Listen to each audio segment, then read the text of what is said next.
La Bible est constituée de 66 livres écrits sur une période d'environ 1000 ans. Elle est le fruit d'une tradition orale beaucoup plus ancienne. Comme la plupart des très vieux livres, elle relate une série d'événements paranormaux, même si un étudiant en psychologie risque d'être surpris par leur faible nombre et la sobriété de l'histoire, qui est, rappelons-le, celle du peuple juif. Les psychologues ont étudié la Bible, de façon peu approfondie cependant. En partie, ils se méfient des textes anciens dont les auteurs avaient une conception du monde très différente de la leur, et aussi parce qu'ils estiment que la psychologie permet d'expliquer certains passages de la Bible et non que cette dernière contribue à étudier les comportements de l'époque. Beaucoup de gens estiment aussi que les Écritures sont sacro-saintes. La parole de Yahvé doit être acceptée, non étudiée et en aucun cas critiquée. D'autres personnes ne lui accordent pas plus d'importance qu'au récit ancien. Mais il est possible de se maintenir dans un juste milieu, en analysant de manière scientifique la Bible comme n'importe quel autre livre, sans idée préconçue, en admettant l'évolution des connaissances et en respectant tous les points de vue. Quelles que soient les conclusions des chercheurs contemporains, la Bible possède une valeur unique. Elle décrit l'évolution de la concertation de Yahvé, de l'animisme originel jusqu'au monothéisme le plus éthique. On la retrouve au cœur de 3 religions, l'islam, le judaïsme et le christianisme. Il est des phénomènes paranormaux que l'on ne rencontre pas dans l'Ancien Testament. Ces rédacteurs, disciples de Yahvé, étaient en effet soumis à des interdits, comme par exemple « Tu ne permettras pas à un nécromant ou à un devin de vivre ». Leurs beaux rois les exterminèrent à l'aide d'esprits, les médiums. Un seul récit des activités spirites en Israël nous est parvenu. La visite de Saul à la nécromancienne d'En-Dor pour connaître la destinée du prophète Samuel. Cette visite constitue, d'après la Bible, un péché mortel contre Yahvé. On remarque dans l'Ancien Testament d'autres phénomènes paranormaux, comme la divination, la radiesthésie, les rêves prémonitoires, les expériences mystiques et les guérisons. La divination devait être accomplie sous les auspices de Yahvé. Les prophètes de l'Ancien Testament n'étaient pas considérés comme des devins, mais comme des commentateurs politiques et religieux. Ils étaient donc jugés, non pas en fonction de l'exactitude de leurs prévisions, mais des dieux qu'ils adoraient. Les prophètes de Baal étaient des usurpateurs, car leur foi s'opposait à Yahvé, alors que Jérémie était un vrai prophète parce qu'il servait Yahvé, même si, parfois, ses oracles étaient erronés. Ainsi, le grand prêtre de Yahvé était investi des pouvoirs de divination, l'Urim et le Thummim, les lumières et les perfections, sorts sacrés placés dans le pectoral du jugement, sertis de pierres semi-précieuses qu'il utilisait comme une boule de cristal. D'autres personnages conçurent leur propre méthode de divination ou d'interprétation à l'aide de signes ou de symboles. Ainsi, Gédéon sut que Yahvé l'assurait de la victoire parce qu'une nuit, la rosée tomba sur une toison de laine, alors que tout autour, le sol resta sec, et la nuit suivante, ce fut le contraire. Moïse, lorsqu'il trouva de l'eau dans le désert à l'aide de son bâton, dut utiliser des procédés radiesthésiques. Bien que visionnaire, il ne passait pas pour rêveur. les rêves prémonitoires semblent être les phénomènes paranormaux les plus communs de l'Ancien Testament.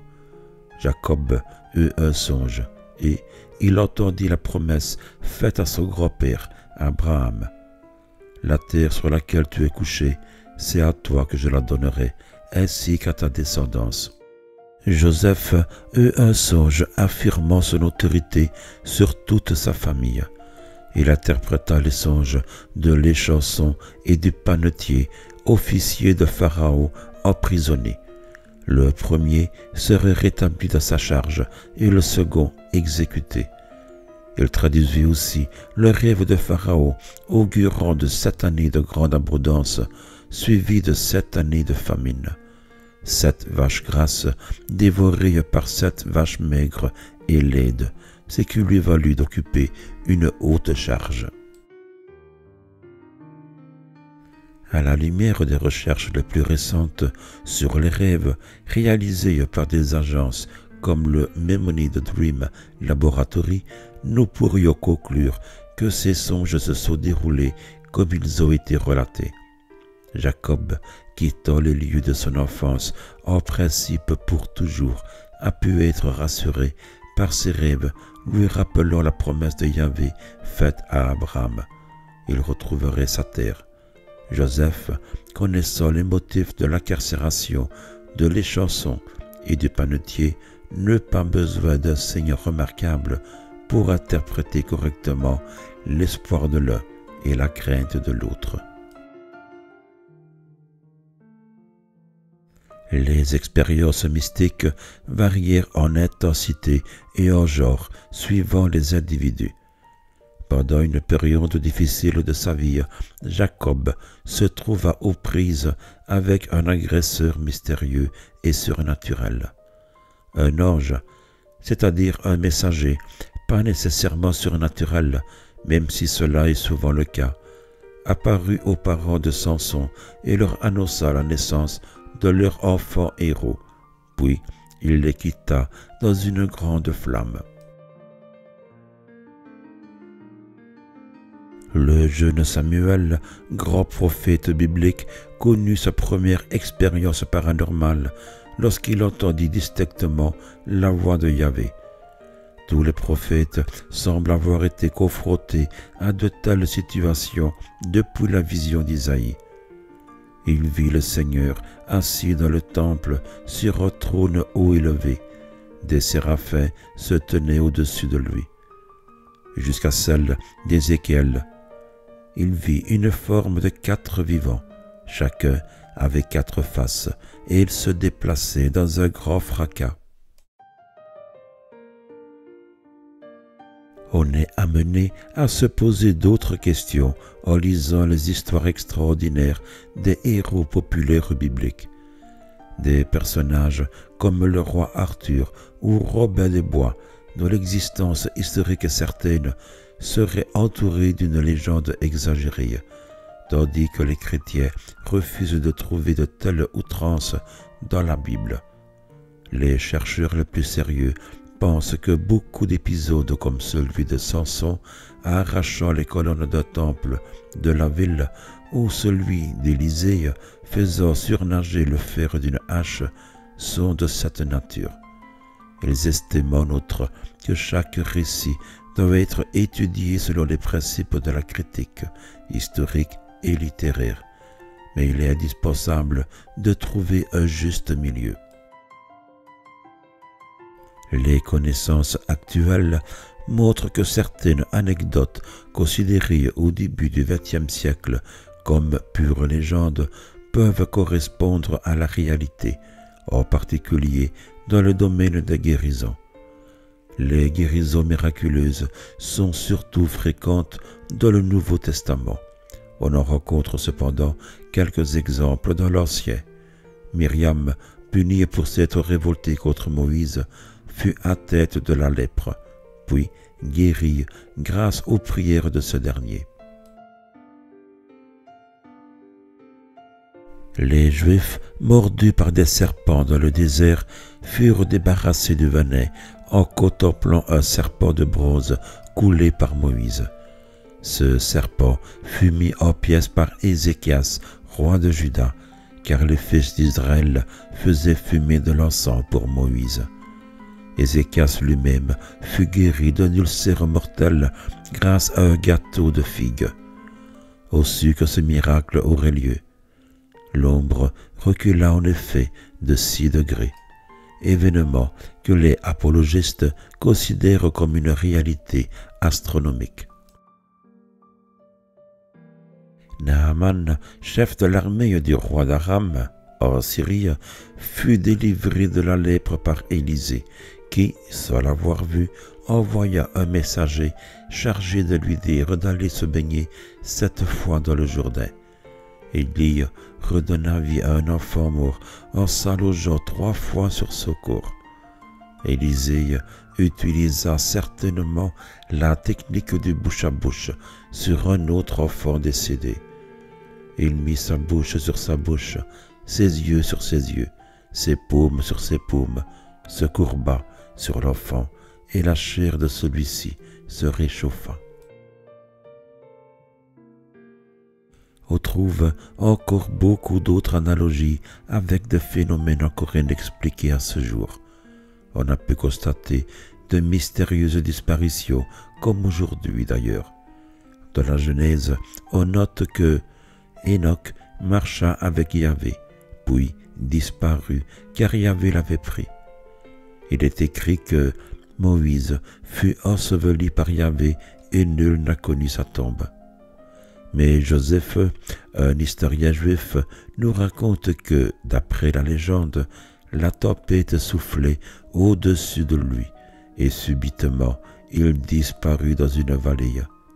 Élisée, lui, parla du départ d'Élie, encore en vie dans un char de feu. Si les cas de combustion humaine spontanée passent pour vrais aujourd'hui, il faut admettre le feu mystérieux rencontré dans l'Ancien Testament. Cela aurait pu être le châtiment poétique des rebelles, Nadab et Abihu, coupables d'avoir offert un feu profane à Yahvé. Ils étaient les fils d'Aaron, le grand prêtre. Le feu dévorant 250 profanateurs paraît aujourd'hui plus difficile à accepter étant donné le nombre important de victimes. La tempête et le feu étaient des signes de la présence divine. Les chérubins et les séraphins étaient à l'origine des esprits de tempête et de lumière. Le peuple d'Israël fut guidé le jour par une colonne de nuée et la nuit par une colonne de feu, même si, pour les fervents d'explication rationnelle, la nuée et le feu peuvent provenir d'un brasier placé en tête de la troupe fuyant l'Égypte. Pour le peuple juif, cela ne constituait pas moins l'affirmation de la présence de Yahvé. En plusieurs occasions, Yahvé répondit par le feu de façon mystérieuse, même si, à l'origine, on remarque toujours des actes magiques. Le feu envoyé par le ciel dévora les autels dressés par Moïse et Aaron. Élie appela le feu divin pour consumer des hommes chargés de l'arrêter. La scène dramatique sur le mont Carmel constitue la meilleure illustration du feu divin. Il dévora l'holocauste, le bois, les pierres et la terre, offrande d'Élie imprégnée d'eau, alors que les prophètes de Baal n'avaient pu embraser leur sacrifice malgré leur incantation. Hypothèse des rationalistes, le feu précédant la tempête, après 3 années de sécheresse, aurait brûlé l'offrande d'Élie. Ou alors, la réponse se trouve peut-être dans un canular de sorciers ou dans l'exagération de la légende.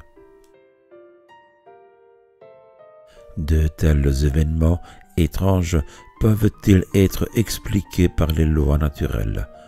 Après tant de siècles, rien n'a été définitivement prouvé ou réfuté. D'autres exemples dans la Bible de phénomènes paranormaux pourraient bien avoir, eux, des causes naturelles.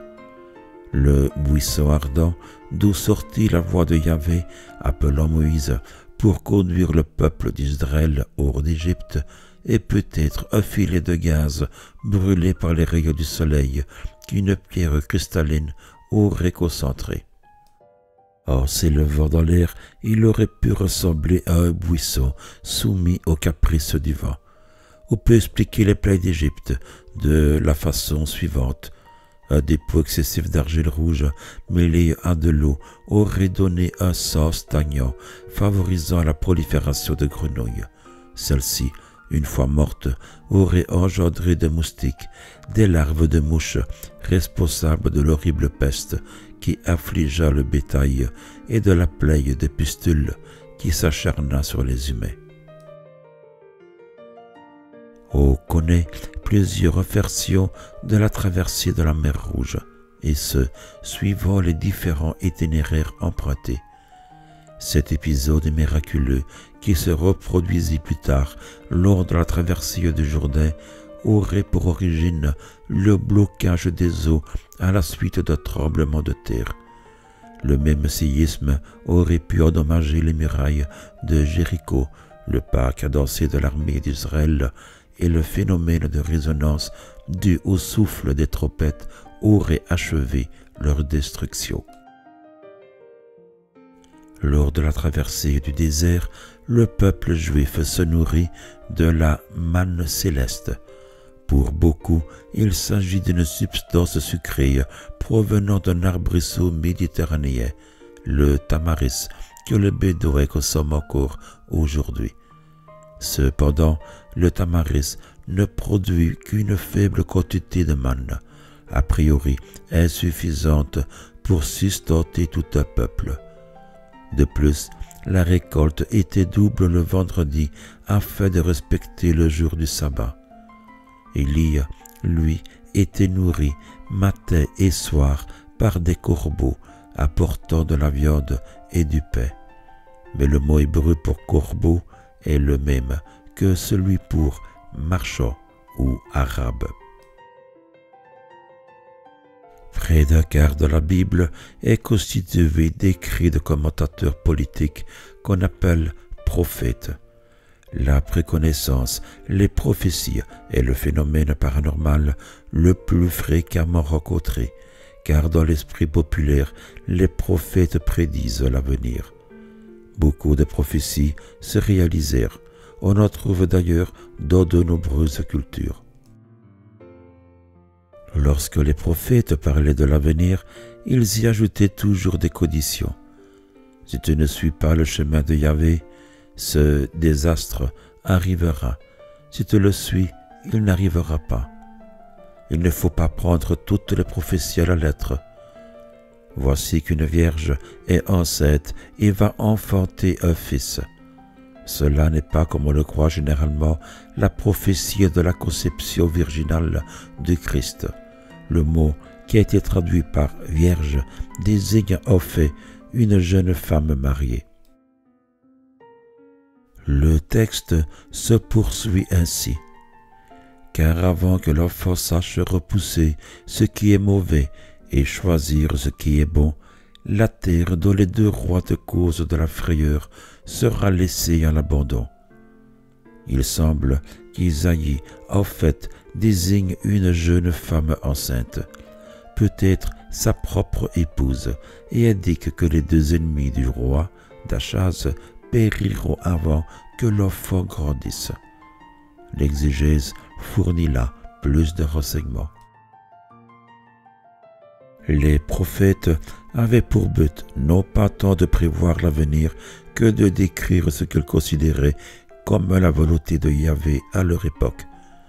De cette manière, leurs prophéties se réalisèrent et parvinrent jusqu'à nous, ce qu'ils n'avaient jamais imaginé. Le récit d'Ésaïe concernant la Vierge est un exemple. C'est le Nouveau Testament décrivant la vie miraculeuse de Jésus-Christ qui renferme le plus grand nombre de prophéties aux multiples interprétations.